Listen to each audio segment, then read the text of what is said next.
বিসমিল্লাহির রহমানির রহিম।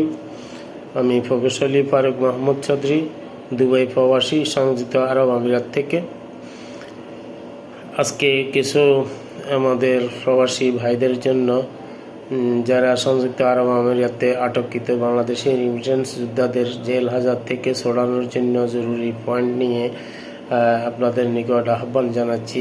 আটককৃত সকলেই বাংলাদেশের জনগণ, আন্দোলন ও ছাত্র জনতার মৌলিক দাবির পক্ষের শক্তি। তারা আমাদের মুক্তিযোদ্ধা এবং জাতির সন্তান। তারা সাধারণ চাকরিজীবী, রিমিটেন্স অনার এবং কোনো প্রকার পলিটিক্যাল দলের সদস্য নয়, এমন কোনো প্রমাণ তথ্যও নেই।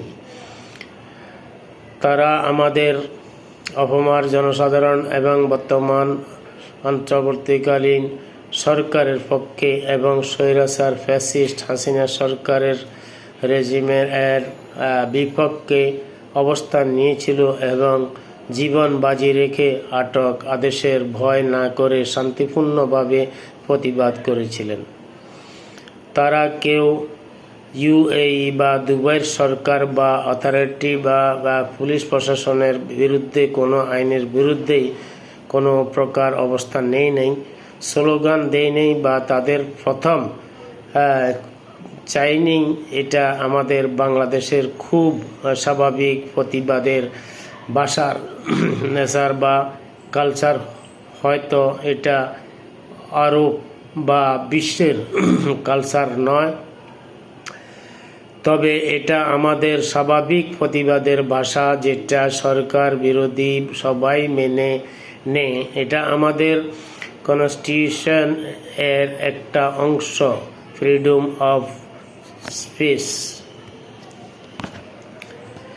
আমি আশা করি উপদেষ্টা মণ্ডলীদের নিকটে আহ্বান জানাবো যেন আমাদের এই প্রবাসীদের প্রতি আপনাদের শুভ নজর দেওয়ার জন্য। আমাদের এই রিমিটেন্স যোদ্ধা বা রিমিটেন্স আর্নিং সোর্স, এদের যদি জেল হাজত রাখা হয়, সমগ্র আরব বিশ্বের এর নেতিবাচক গ্রহণ বাংলাদেশের অর্থনীতিতে ব্যাপকভাবে নেতিবাচক প্রভাব পড়বে, যা কখনোই কাম্য নয়। আমাদের অন্তর্বর্তীকালীন সরকার ও চাচ্ছে এদের মুক্তি এবং দুই দেশের সম্পর্কের মধ্যে টানা পড়ন অলরেডি সৃষ্টি হয়েছে। যদি ওদের নিঃশর্তে মুক্তি হয়, এই সম্পর্ক অনেক অনেক ভালো হবে। তারা নিজেরাও এখন কাজ আর করবে না, অন্যদের মোটিভেট করবে এবং এখানে মানুষের মধ্যে খুব ঘৃণা বা সরকারের প্রতি অনাস্থা। আমাদের শিক্ষিত সমাজ রিমিটেন্স আনা সবার পক্ষে থাকবে যদি ওদের ছেড়ে দেওয়া হয়।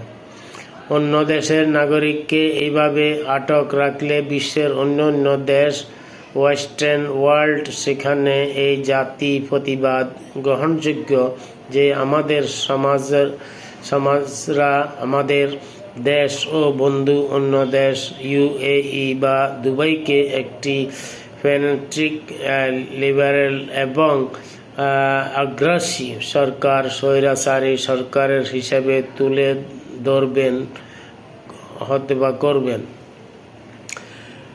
দুবাই সরকার ক্ষেত্রে অন্য দেশ ভাব মুক্তি বা গণতান্ত্রিক বাড়ার ব্যাপারে বাক স্বাধীনতার ক্ষেত্রে বিরোধ প্রতিক্রিয়া হতো এবং ব্যবসা বাণিজ্য ক্ষেত্রেও নেতিবাচক প্রভাব পড়তে পারে। তাই আমি আশাবাদী আমাদের নতুন যারা মেকানিজম করার জন্য, দেশকে সুন্দর করে গড়ে তোলার জন্য আপনারা আপনাদের জায়গার থেকে অনেক চেষ্টা চালিয়ে যাচ্ছেন, সাথেই পাশাপাশি এই রিমিটেন্স যোদ্ধাদেরকে আপনাদের মাধ্যমে যদি রেহাই করা যায় তাহলে আমাদের 200 পরিবার বাঁচবে। 200 পরিবারে 5 জন করে যদি হয়, আমাদের কতগুলো পরিবারের সদস্য খেয়ে বাঁচবে এবং বাংলাদেশে রিমিটেন্স আসবে, এটাই আমরা গর্বিত হব। আপনাদের মাধ্যমে আমি আশা করব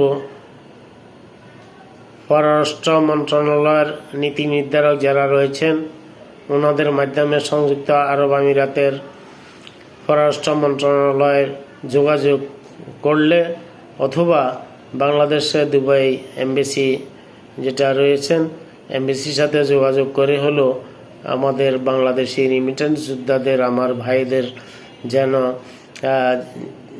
অতি তাড়াতাড়ি করে তাদেরকে যেন রেহাই করা হয়, তারা যেন স্বাভাবিকভাবে আবার কর্মস্থানে যেতে পারে, রুজি রোজগার করে আবার বাংলাদেশে রিমিটেন্স আনার পাঠানোর একটা ব্যবস্থা করে দিবেন, এই আশা ব্যক্ত রাখি। আবারও ইনশাল্লাহ আপনাদের আমি ধন্যবাদ জানাবো এবং আপনারা যারা এখন বাংলাদেশের জন্য কিছু করতে চাচ্ছেন, পাশাপাশি আমরা আশা করি আমাদের প্রবাসীরা যেন ভালো থাকে, প্রবাসীদের পরিবার পরিজন যেন ভালো থাকে, আপনাদের মাধ্যমে এই কাম্য আশা করি। আসসালামু আলাইকুম, এখানে বিদায় নিলাম। ধন্যবাদ আপনাদের সকলকে।